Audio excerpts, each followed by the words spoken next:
Hey guys, welcome to Nine Lives Therapy, where we reimagine health and wellness education. My name is Chrissy Smith, and I have Aaron Terranova with us today, and he is going to be talking to us about the field of athletic training. I was so excited to be able to interview him. He is so passionate about athletic training, and you can definitely hear that in his expression after answering some of these questions. So, Aaron, how are you this evening? Thank you for joining us.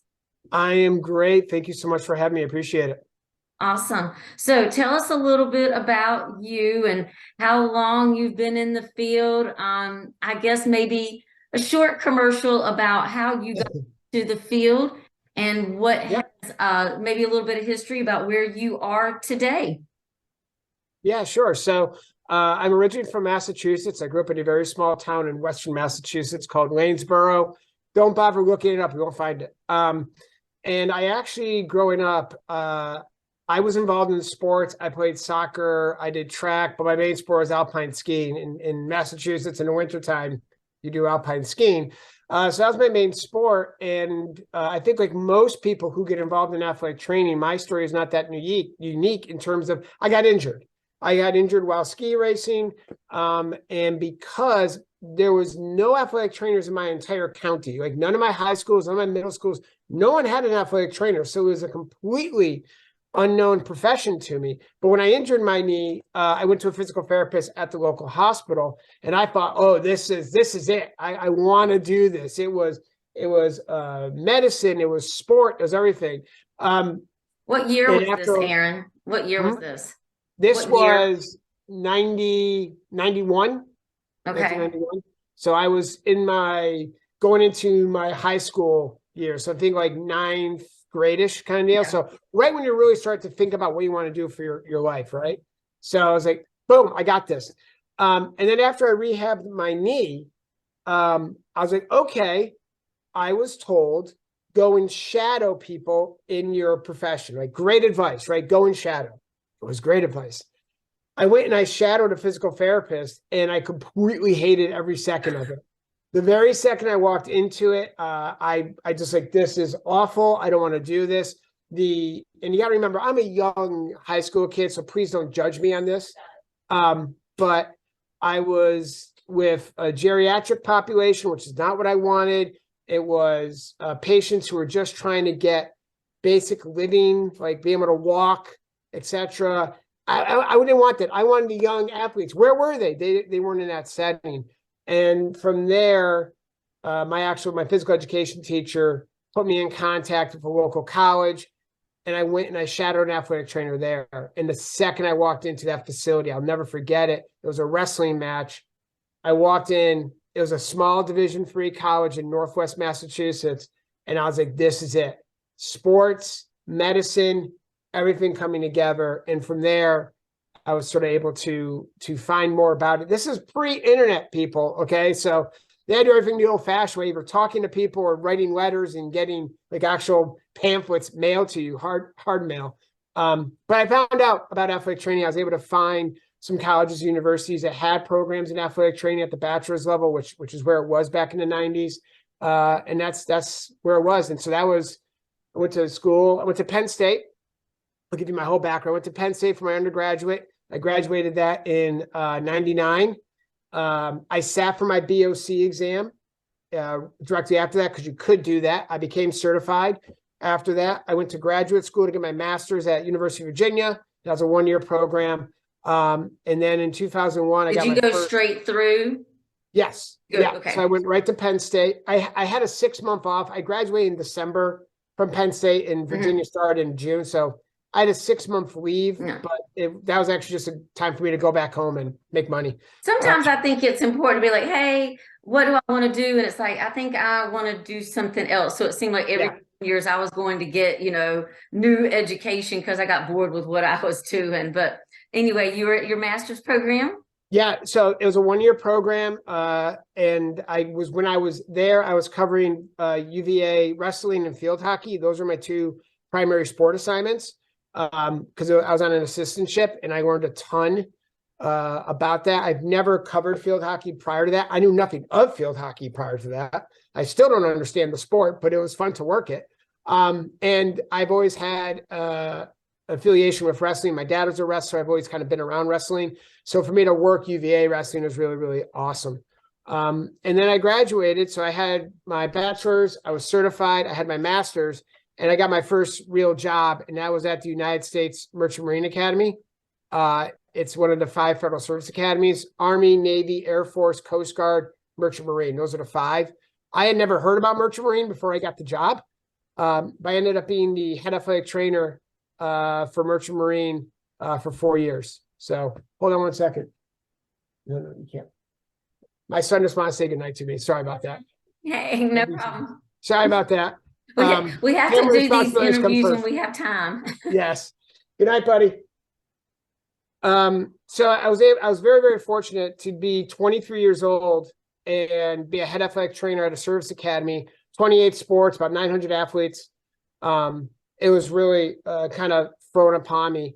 Very limited staff. I only had 3 people on my staff. I was also teaching at the time because I had to teach what's called the ship's medicine course, because everyone at Merchant Marine had to get some sort of basic first aid. So I was asked to teach that. I'd really never taught before. And it was great. I spent 4 years there. And then I came down to UNCG, which is where I'm currently at, to get my doctorate. So that was in 2005. So from 2005 to 2008, I was getting my doctorate. When I was getting my doctorate, I worked UNCG wrestling. Again, wrestling, I can't escape it. Cross country and men's basketball with a little bit of men's golf. And then 2008, I got my doctorate and I became full faculty at UNCG. So I've been full faculty ever since. But I still do PRN or per diem work for athletic training on the side. Matter of fact, I just got done this past weekend. I worked a 3-day tournament, a tennis tournament. So I was there working tennis because I still love the clinical aspect. So what's your favorite sport? My world in a nutshell. What's your favorite sport to work with? It is wrestling. People get kind of skeeved out by wrestling, but for me, wrestling provides an opportunity for acute injuries, chronic injuries, upper, lower, skin, health, nutrition. You kind of get it all mixed in there. And I don't want to be morbid because we never want an injury. But at the college level, I don't know about high school, but the college level, you only have 90 seconds for an injury. So if someone gets injured, you only have 90 seconds to assess, diagnose, and treat. And that's for the entire match. So if they take injury time and they use up like a minute of that injury time, if they get hurt again, you only have 30 seconds left. So it really kind of forces you to be vigilant and on top of it and have everything ready to go. And that kind of like a little bit of adrenaline rush is kind of interesting to me. But my dad's a wrestler. I kind of, like I said, I grew up on wrestling. I just love it. So that'd be my favorite sport to work. Awesome. I can tell you my least favorite sport to work. What's your least favorite? My least favorite sport to work has to be water polo. I worked at Merchant Marine Academy, and I worked water polo. One, I didn't know what was going on. It's I knew the game, right? I had no idea what was going on though. And 2, if someone got hurt, I'm not lifeguard trained, so I had no, I couldn't do anything. And there was whistles. It was loud. It was just, I was like, no. So it's give them kudos. The athletes there are unbelievably fantastic athletes. I mean, you have to be in fantastic shape to basically tread water for, however long they do that. But I don't have to work another water polo match ever again. I'm good with water polo. I don't have to work that ever. Well, I think you have your hands tied in a lot of different things right now. I do. But I think it's just because you're so passionate about what you do. And so you have a master's degree and you have a doctorate degree. When did the master's degree become a requirement? And also, what are your views on that advanced education requirement, knowing that yours mainly was kind of voluntary and not a requirement at the time when you came through? Yeah, so great questions. So the transition from bachelor's to master's, or we call sort of the professional or entry level, they don't call it entry level anymore, it's professional, just happened about 4 years ago. They just made that transition where if you were in a bachelor's program, you could basically matriculate out of that bachelor's program, but they're not accepting any more people. So I think that was like 2000, I want to say 2000, I honestly can't remember the date, but it just has officially turned over now. So that way, every athletic trainer who's coming out now and sitting for the BOC exam has completed a master's program, and by default, a bachelor's program, obviously, also. My thoughts on it are complicated, and I'm not trying to kick the can down the road. I'm a program director of a Master's of Science and Athletic Training program. We were an MSAT program way back in 2003 when there were still bachelor programs around. So we kind of had a niche. There was only about 12 or 13 master's programs in the entire country. So we had this cute little niche. When they transferred all those bachelor programs to masters, we kind of lost that. So as a program director, I was now fighting for against a lot more programs. So from an enrollment standpoint, as a program director, I was like, I don't know if I like this. But if you look at the 40,000-foot view, like trying to pull yourself away at the professional national level, it's tough to justify high salaries for a medical profession when you're really the only medical profession that still has the entry level at the bachelor's, right? Mm-hmm. Nursing is different because nursing has such a historical backing behind it that they're fantastic for what they do.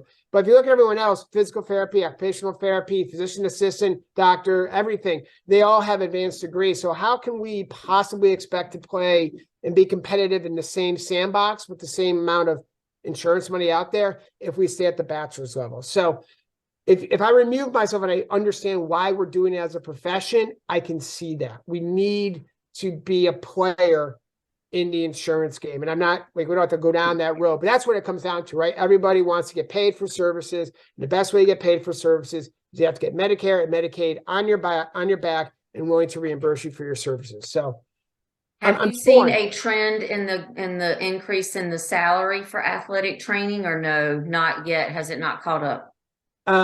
Good question.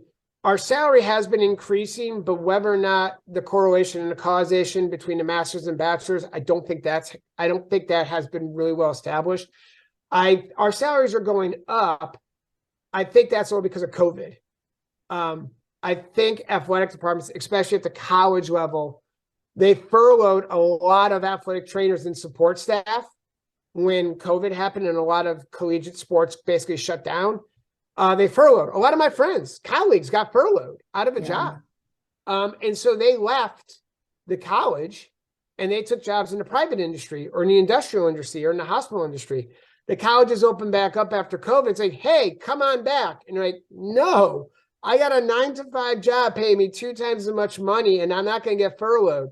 So I think the colleges have woken up like, maybe the days of being able to kind of lowball. This is my opinion, so I apologize if I offend anybody. But I think a lot of programs were able to say, you need to come work for us because we're Michigan, we're Oklahoma, we're Florida, and we have, we're this big brand. And people are like, yeah, you know what? Branding doesn't put bread on my table, right? You got to give me the money. So I think COVID actually, with the furloughing and the shutting down of college sports, has sort of tweaked and twisted the arms of the athletic directors around the country. Like, we got to pay people. And I get jobs through my email all day long, and the salaries have definitely kept increasing. So I really hope athletic trainers are holding out and not selling themselves short. Like, you have a master's degree, put some leverage behind that. Get what you deserve, right? Well, to speak on that, do you feel like some athletic trainers get paid more between the different 4 settings? Can you explain those 4 settings and maybe a quick review about what you see those jobs doing and the job duties in the different 4 settings? Yeah, so we have the high schools. I want to make sure I get the 4 settings correctly. So, Chris, if I'm wrong, jump on me here. We got high school or secondary school, right? Yeah. You got college, university. Yeah. You have clinical. What? Like a clinical, like clinical, a clinical setting. I think the other one was PT.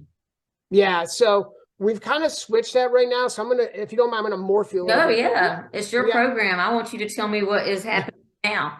We got high school, secondary school. We got college, university. We have clinic-based, which is what I went to with my knee injury, right? You go to a private clinic. I'm going to throw out some names like Emerge, Ortho, Pivot, Physical Therapy, something like that, right? O'Halloran Rehabilitation.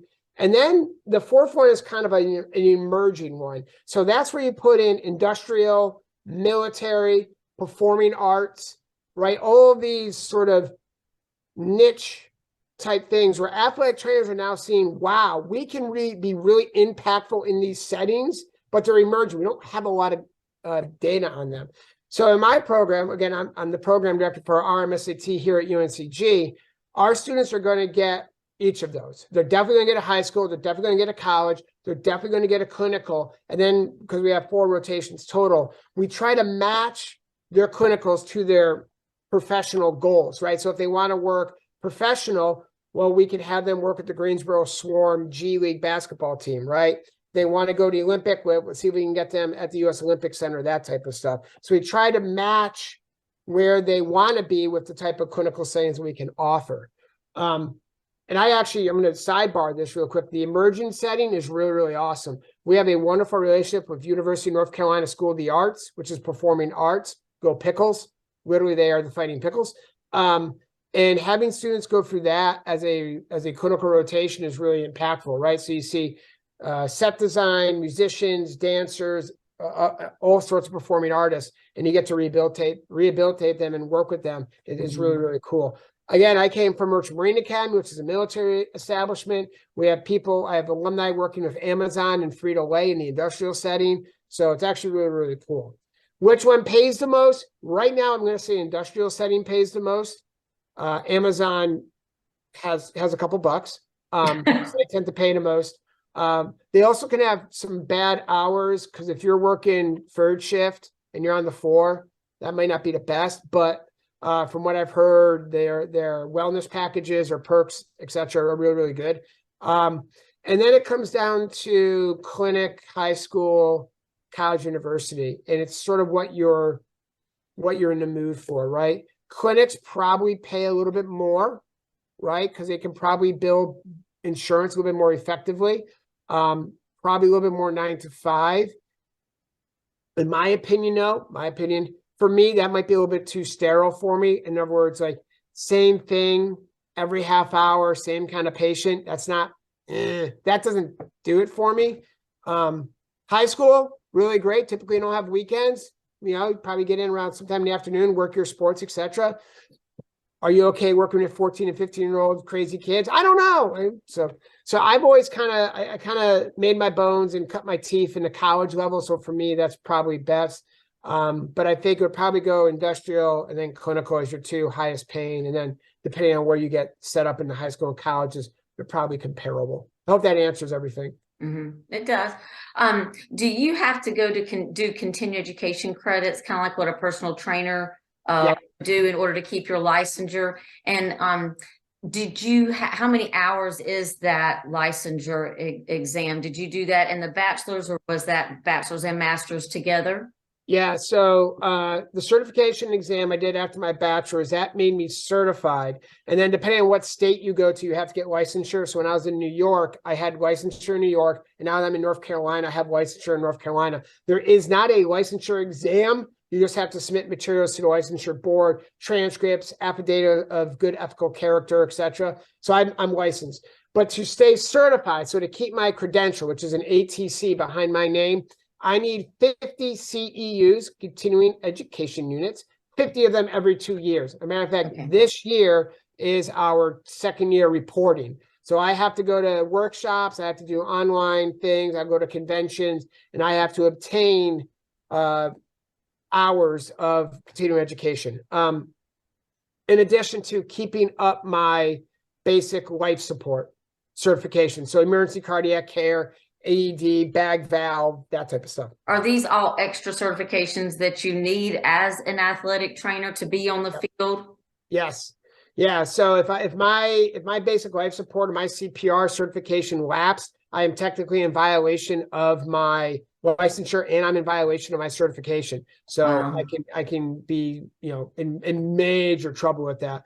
Likewise, like if I don't get licensed or if I'm acting without my licensure, if I don't pay my dues, etc., again, I'm in violation of my practice act. So really, really big things. And I've had friends who just, honest mistake, forgot to submit their payment for their dues, right? And then you're like, oh, you're calling yourself an athletic trainer, not licensed, and they got dinged for it. So, but yeah, this year, last year we were in Philadelphia for our annual convention. I picked up a bunch of CEUs there. This year we're going to Indianapolis, and I'll be doing a whole bunch of workshops. Going to workshops. Do you teach the workshops? No, I don't. I am not. I don't present anymore. I used to present at conventions, but no, I just go as a straight as a scholar now. I'm just going to go and absorb it. And there are some really great topics. Again, I tell my students what we're doing now, we're going to laugh at 10 years from now, right? Yeah. Medicine has that funny way of, if you look back at what was I thinking? So seeing the latest, greatest, coolest techniques, innovations, interventions is really cool. Like last year I went and I saw the new Achilles surgery device. It's a really weird looking jig that they're using now to do Achilles tendon repairs. I've never seen it before. It was really interesting. So that's the type of stuff. But yeah, I got 50 due at the end of this year, and I'll get them all. Yeah. What are your, I guess, pros and cons of the job from your opinion? I mean, I know that your opinion is going to be different than somebody else. Sure that your pros and cons have evolved, but let's talk about maybe when you first started out and then where you are now, pros and cons. Okay, so when I first started off, I think the pros when I first started off is we really knew who we were as a profession. Like athletic trainers, we do acute care, taping, wrapping, bracing. We do rehabilitation, orthopedic injuries, and we kind of dabble in some of the other things. The cons back then were people didn't know who we were. Like I said, I grew up not even knowing this profession existed, right? So it's hard to get public support and or public recognition. And that's what you really need. Yeah. You need the public and the grassroots to say, hey, we need an athletic trainer at every single high school football game, right? If the parents raise Cain about it, that's how it changes, right? That's how legislation gets done, etc. Looking at it now, I think the pros are people understand who we are. I think people know who we are more and more. We're getting more and more exposure. And I'm not bringing this up for selfish reasons, but the unfortunate incident with Damar Hamlin from the Buffalo Bills, right? That brought to the forefront how impactful the athletic trainers were in that moment, right? The fact that they were A, there, great, B, immediately knew what to do, and C, provided the absolute correct, perfect treatment to Damar Hamlin.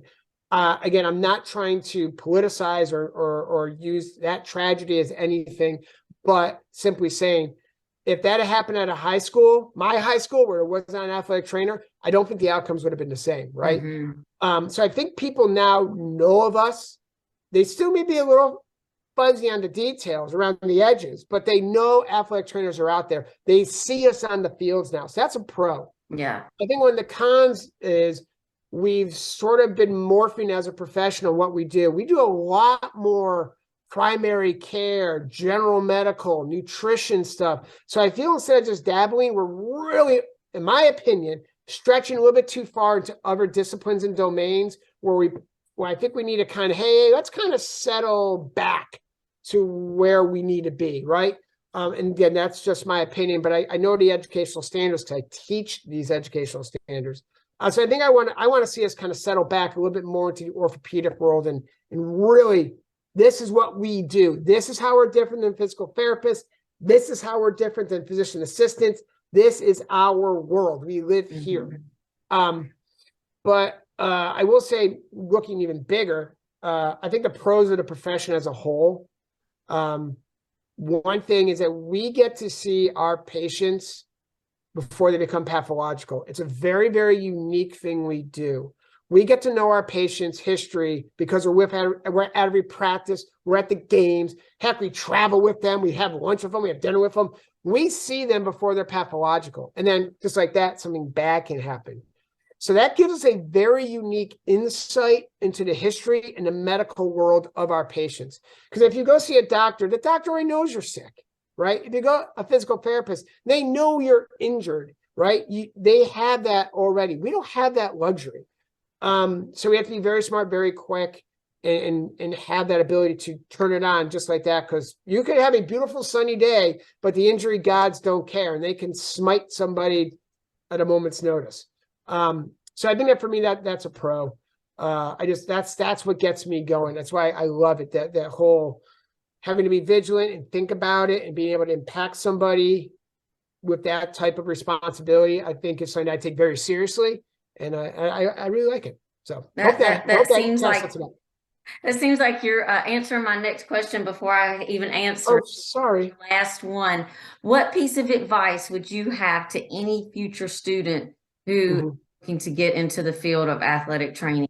Because I want them to be as passionate as you are, because then, you're working at 8:45 at night and it doesn't feel like it.